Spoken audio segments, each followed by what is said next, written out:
Hello! As we all know, some interesting stuff has happened in Path B. Since Russia has been eliminated by FIFA from these qualifiers, Poland automatically get a free pass to the next round, and they have to play the winner between Sweden and Czech Republic. A bit weird, to be honest. I feel like it would have been fair for another team to enter the competition, but it is what it is, and it's going to be a big test for Poland as they've gotten a new manager. Michniewicz has just taken charge. This guy was the previous manager of Legia Warsaw. He also was a coach for the Poland youth team some years past, so he does have some experience coaching internationally, but this is the Poland senior team. It definitely will be a test for them. But also, since the Scotland-Ukraine match is being postponed to June, Scotland and Poland have organized a friendly to happen. So Poland will get some experience with their new manager before the clash between either Sweden or Czech Republic. I'm honestly so curious to see how Michniewicz does. I'm sorry if I'm pronouncing that wrong. Poland are such a solid side with so many talented players. Off the bat, everyone obviously thinks of Robert Lewandowski, currently probably the best striker in the world. They also got Wojciech Szczesny, a phenomenal keeper on Juventus. Zielinski, one of Napoli's most underrated players. They also just got Matty Cash, who switches nationality from England, and this guy's had a phenomenal season for Aston Villa so far. Also, another brilliant center forward option they have, Milik, isn't even a guaranteed starter for Marseille, and he's still having a great season. Some other talent climbing the ranks, such as Moder from Brighton. Kozlowski, this guy's only 18, has a very bright future ahead of him. Alright, I'm not going to go down the list. We can go on for a while about this.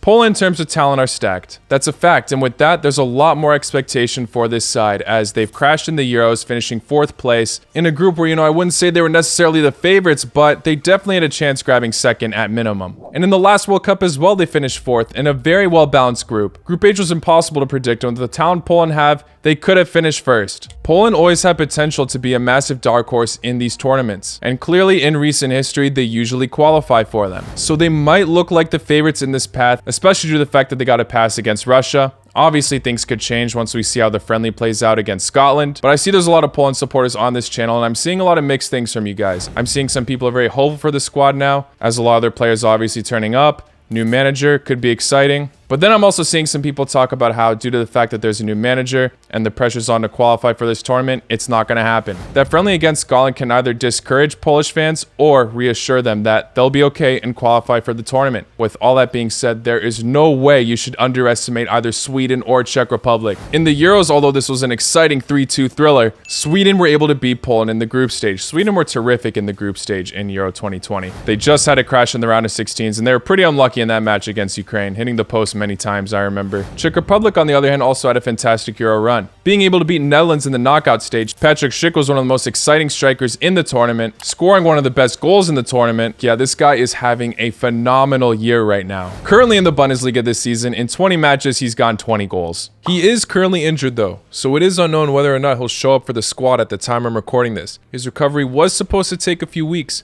but he still hasn't made a return as of yet. There are also the famous West Ham players Souček and Soufal. I truly think a lot of people are actually underrating this side in this playoff run. Lots of other underrated players that are playing in the Czech League and elsewhere, obviously. I've been seeing a lot of people are confident that Sweden can win, even though they are a very inconsistent side. Sometimes they absolutely turn up, and then we've seen the last international break in the World Cup qualifiers for Europe. They slipped to Georgia and Spain, losing that 1st place spot. If they just stayed consistent, they wouldn't have had to go through all of this. A lot of people are more familiar with the Sweden national team players since a lot of them play across the big leagues in Europe. I mean, in the attack, you've got Ibrahimovic, who will not be in the squad for these playoffs after his suspension from the match against Spain. But even without him, Alexander Isak has caught a lot of attention. Kulusevski is an exciting talent as well.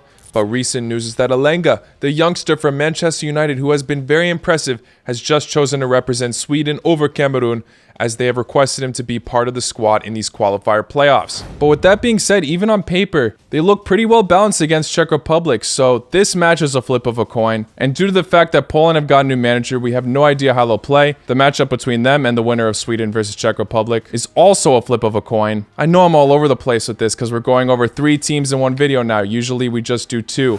As I've stated before, I think path A and B are the trickiest paths to predict. But just like in the other World Cup qualifier playoff previews, I'm going to be doing combined starting 11. Although Sweden and Czech Republic is the confirmed matchup, I will be including Poland in this mix, so I'll be doing all the teams. If you have any disagreements with my starting 11, let me know in the comments, and also drop your predictions on what you think will happen in this path. But yeah, let's hop on Ultimate Team. Alright, so we've gone for the 4-3-2-1 formation. Now I'm going to put it out there right now, this isn't the ideal formation I think that would succeed for this combined starting 11. I'm just trying to stick as much of the best players as I possibly can without it being too funky. And even then, it's going to be weird, as, spoiler alert, The front three are all going to be center forwards, even if there's a left forward and right forward. I think there are many strikers that deserve to make it. You probably already know what I'm talking about after my discussion earlier. But yeah, let's get into it. Starting off with the goalkeeper. I don't think there should be many surprises here, although Czech Republic and Sweden both have fantastic options. In fact, Sweden's goalkeeper was one of the most impressive I've seen. I just think this guy's proved over the years. Obviously plays for a massive club as well. I've gone for Szczęsny. If you disagree, fair enough, but I think on paper, as of now, he's the best option. Has made some clumsy mistakes at times, but I still think he's proved his class over so long. Definitely making it to this starting 11 for me. Now for the center backs, this is where it gets interesting. Since we're already on Poland, I'll just stick my Polish option first. We've gone for Bednarek, solid defender for Southampton. If Michniewicz has a solid system for Poland, I feel like he could excel. We'll see though, I've been wrong about some of these sides many times. Now for the other center back, a lot of people might disagree with me on this one. I'm going with Lindelof. He is a very inconsistent player, yes, but on his day, he's fantastic. I want to say it's just him being cursed at Manchester United, as a lot of their players have been all over the place recently. But even for the Sweden national team, he did not do very well against Georgia. But still, we've seen him turn up many times in the past. And I think in terms of quality and experience right now, he deserves a starting role. Totally understand if you disagree with me on this. Very inconsistent player, but I'm putting him in there. Now, let's go to right back. This one is also very controversial. I think the two options here, and it's up to your preference, are either Cash from Poland or Tufal, but I think as of now, Cash deserves a spot. He's been in the starting 11 every single match for Aston Villa this season, and he's clearly pulling through. I'm seeing that the Poland fans are also very excited to have him on the squad. Tufal is also so brilliant though. Even with the national team, I feel like it's a very 50-50 one, and obviously we haven't seen Cash play too much with Poland yet. We've seen Tufal play much more with Czech Republic. I'm sticking in Cash though, it's close. Respect if you'd rather have Tufal. I just want to be generous and put Tufal in at the left back spot, but I just can't, I'm sorry. For left back, I'm putting in a Swedish defender. I've gone for Ludwig Augustinsson.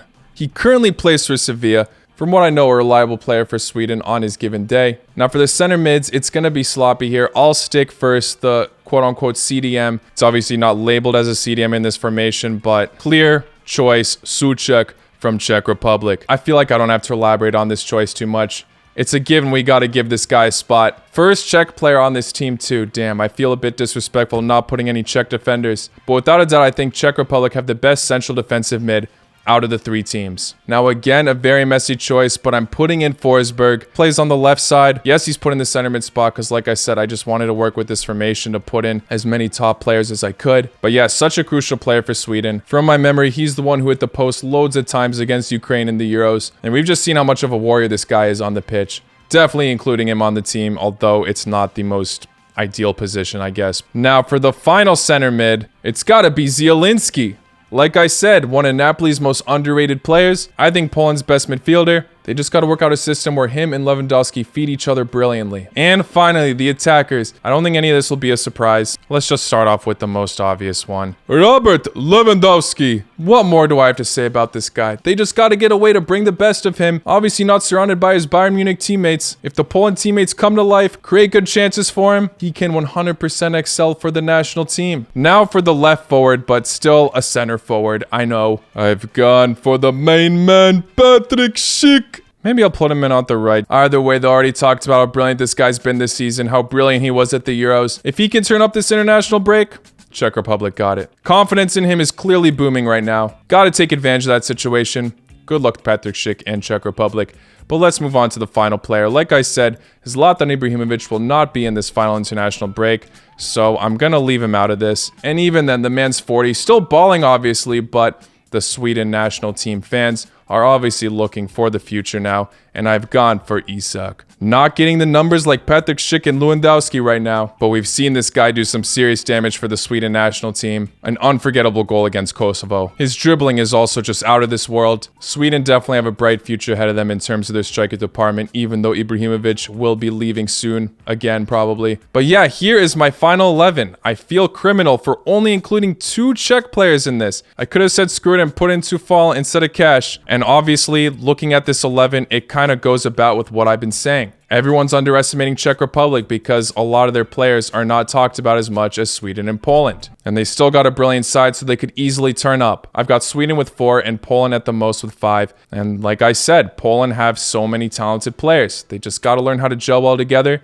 and success can come their way. A lot of this is based on preference, and it's even trickier when you got to incorporate 3 teams instead of 2. So I'm leaving it at that. Let me know what you change anyway, though. So my final prediction on what's going to happen in this path. I already talked about it in my prediction video, but I'll say it again, and I'm not confident about this at all. But I'm glad I'm not. It's going to be very exciting to see which of these teams come out on top. Best of luck to all of them. Massive respect to all of these sides. Whichever one of them qualifies for the World Cup has a lot of potential to prove themselves. For Sweden versus Czech Republic, I'm going to say Sweden win 2-1. I could be very much wrong on this. Right now, Czech Republic striker Petr Schick is looking a lot more in form than the options Sweden have. Isak is a fantastic, promising player, but as of now, Petr Schick is doing more damage. Plus, Zlatan Ibrahimovic won't be in this matchup. That could be a good or bad thing depending how you view it. Obviously, once they brought back Ibrahimovic, luck was not on their side, but we've seen Sweden's defense unify very well at times. Their defense was absolutely phenomenal against Spain in the Euros. If they can pull through like that, stay organized up top, I think they can do it. But best of luck to Czech Republic. So if that matchup happens, Poland versus Sweden, this could change after I see how Poland play against Scotland, but I think Poland can grab a 1-0 win against Sweden. I see them being able to get redemption from what happened in the Euros. And as I said, as of recently, Poland are consistent in qualifying for these tournaments. I got to give it to them. I'm going to say it's possibly Lewandowski's last World Cup, but if 2018 was his last World Cup, great. Bravo to Sweden. Yeah, those are my final thoughts, guys. Like I said, let me know your predictions in the comments below. Thank you all for making it to the end. If you enjoyed this video, please hit that like button. Subscribe if you're new. I'll see you all very soon. Very excited for these World Cup qualifiers. By the way, I am streaming